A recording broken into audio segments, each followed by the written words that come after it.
आपको बताएं करीब 2:35 पर ये झटके महसूस किए गए। बिहार में भी महसूस किए गए हैं भूकंप के तेज झटके और भूकंप से अभी तक किसी भी तरह की हालांकि नुकसान की खबर नहीं है। बिहार की राजधानी पटना में भूकंप के झटके महसूस किए गए। इसका केंद्र नेपाल था और इसका रिक्टर स्केल पर पैमाना था 5.5 का।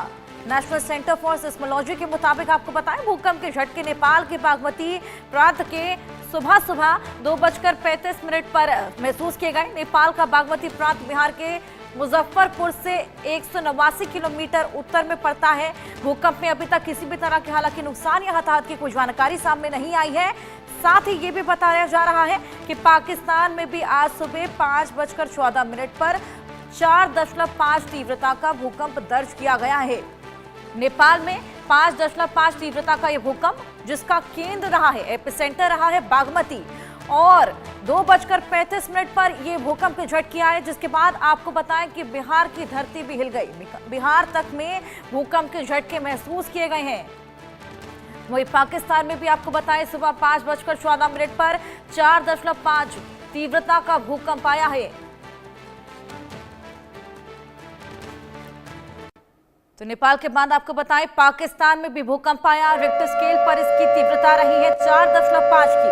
पाकिस्तान में सुबह 5:14 पर भूकंप के तेज झटके महसूस किए गए। भूकंप में हालांकि किसी भी नुकसान की खबर नहीं है, लेकिन सुबह सुबह भूकंप आने की वजह से लोग घबरा उठे, अपने अपने घरों से बाहर निकल आए और घबराहट का माहौल वहां पर पैदा हो गया। हालांकि किसी भी नुकसान की फिलहाल खबर नहीं है।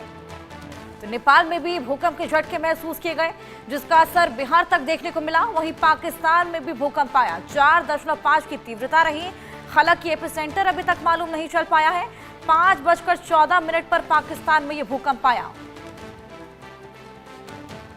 अजय जांड्याल हमारे सहयोगी हमारे साथ जुड़ गए हैं। अजय, लगातार हम देख रहे हैं आजकल सीरीज में अर्थक्वेक आ रही हैं। 2 बार दिल्ली में आया, वेस्ट बंगाल में आया, नेपाल में भी आया और साथ ही बताया जा रहा है कि पाकिस्तान में भी भूकंप आया है। देखिए, बिल्कुल अगर आप देखें तो लगातार अब जो है भूकंप के झटके अलग अलग इलाकों में महसूस किए जा रहे हैं। और पाकिस्तान की अगर बात करें तो जब पाकिस्तान में ये भूकंप आया है उसके बाद लोगों में दहशत बहुत ज्यादा है। वजह क्या है कि पाकिस्तान में जब पिछली बार 2005 में भूकंप आया था उस वक्त भी का बड़ा नुकसान जो है वो कहीं ना कहीं झेलना पड़ा था। तो ऐसे में इस भूकंप के बाद जो है वो काफी दहशत है। नेपाल, पाकिस्तान जो है यहाँ पर 4.5 के रिक्टर स्केल के झटके जो है वो महसूस किए गए हैं, जिसके चलते काफी दहशत है। हालांकि अभी तक किसी तरह के नुकसान की कोई खबर नहीं मिली है, मगर क्योंकि देर रात का वक्त था तो पहले इस चीज को देखा जा रहा है कि क्या इसमें कोई नुकसान हुआ है या नहीं। वो तमाम चीजें जो है वो वेरीफाई की जा रही हैं। मगर यकीनन इस भूकंप के बाद जो है एक बार फिर से लोगों को 2005 की वो वाकया जो है वो ताजा हो गए, जिसमें लोगों को काफी नुकसान जो है वो उठाना पड़ा था। बिल्कुल अजय, 5 तीव्रता का भूकंप बताया जाता है कि वो नुकसान भी पहुंचा सकता है। ऐसे में पहले भी हमने दहशत का माहौल देखा था। क्या सीस्मोलॉजिस्ट कोई प्री वार्निंग इसको लेकर जारी नहीं कर सकते? क्या ये पहले से अनुमान नहीं लगाया जा सकता कि भूकंप आने वाला है? देखिए, जो इलाके जो अर्थक्वेक प्रोन एरियाज रहते हैं उन इलाकों की अगर बात की जाए तो वहां पर भूकंप आने का कभी भी जो है वो खतरा बना रहता है। और इस ताजा वाकया की अगर बात की जाए, पाकिस्तान की बात की जाए, तो पाकिस्तान का ये इलाका भी जो है वो जो भूकंप प्रोन जोन है वो आता है। तो ऐसे में इस इलाके में वार्निंग, प्री वार्निंग जो है देना काफी कठिन होता है। मगर एक चीज जरूर कही जाती है, जब ये भूकंप के झटके आते हैं तो उसके बाद ये अनुमान लगाया जा सकता है कि ये भूकंप जो है वो आने वाले दिनों में कभी भी बड़े तेज जो तीव्रता के भूकंप भी जो है वो देखे जा सकते हैं। और जैसा मैंने पहले कहा कि 2005 का वो वाकया जिसमें पाकिस्तान में जब भूकंप आया था उसने भारी तबाही की थी, कई लोगों की जान गई थी, काफी नुकसान जो है पाकिस्तान को उठाना पड़ा था। तो ऐसे में इस भूकंप के आने के बाद उस चीज की आशंका जो है वो बन जाती है। तो ऐसे में लोगों को और एहतियातन जो है इस चीज का ख्याल रखना होगा कि वो क्या करें क्या ना करें। किन इलाकों में, जो खासतौर पे ऐसे इलाके हैं जहां पर भूकंप का खतरा ज्यादा है, या फिर रिहायशी इलाके जहां पर बिल्डिंग्स बहुत ज्यादा है, बर्फीले इलाकों में वहां पर एवलांच का खतरा जो है वो बना रहता है। तो ऐसे में इन चीजों की वार्निंग जो है वो डिपार्टमेंट जो है वो अलग अलग देते हैं। मगर पाकिस्तान में क्योंकि इस तरह से इतनी ज्यादा ये कहा जा सकता है कि टेक्नोलॉजी का इस्तेमाल या बाकी चीजों का इस्तेमाल जो है वो नहीं किया जाता। तो ऐसे में हो सकता है कि यही वजह हो कि 2005 में भी पाकिस्तान को काफी नुकसान उठाना पड़ा।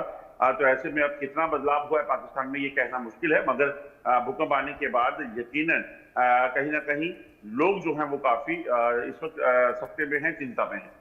बिल्कुल अजय, लाजमी है कि लोग सख्ते में होंगे क्योंकि सुबह के समय एकदम से ये भूकंप आया। हालांकि नुकसान की कोई खबर नहीं है, गनीमत रही इस बात की।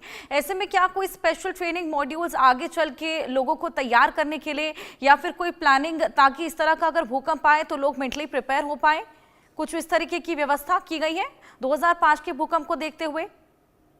देखिए 2005 में जब भूकंप आया था तो उड़ी का सेक्टर जो पड़ता है जम्मू कश्मीर का कुछ इलाका, पुंछ का इलाका, इन इलाकों में जो है वो का जो नुकसान हुआ था, और दूसरी तरफ लाइन ऑफ कंट्रोल की दूसरी तरफ पाकिस्तान के कब्जे वाले कश्मीर में काफी नुकसान जो है वो उठाना पड़ा था। उसके बाद भारत ने कई तरह के कदम उठाए। जो बिल्डिंग्स हैं, जो बिल्डिंग्स अनसेफ हैं, उनको जो है वहां खाली करवाया गया। तमाम लोगों को हिदायतें दी गई। नए जो घर बनाए जाते हैं उनमें क्या क्या चीजों का ध्यान रखना है, तो वो तमाम वार्निंग जो है वो की गई थी। मगर वही अब पाकिस्तान के कब्जे वाले कश्मीर में अगर बात की जाए तो वहां अगर आप देखें तो उस तरह से क्या चीजें की गई या फैसले लिए गए, ये बड़ी बात है। ऐसा कुछ ज्यादा दिखा नहीं, क्योंकि उसके बाद अगर आप देखें तो बिल्कुल अजय, बड़ी बात बस यही रही कि कोई नुकसान यहां पर देखने को नहीं मिला। चलिए, आप हमारे साथ बने रहिए। एक और बड़ी खबर दर्शकों को दे दें।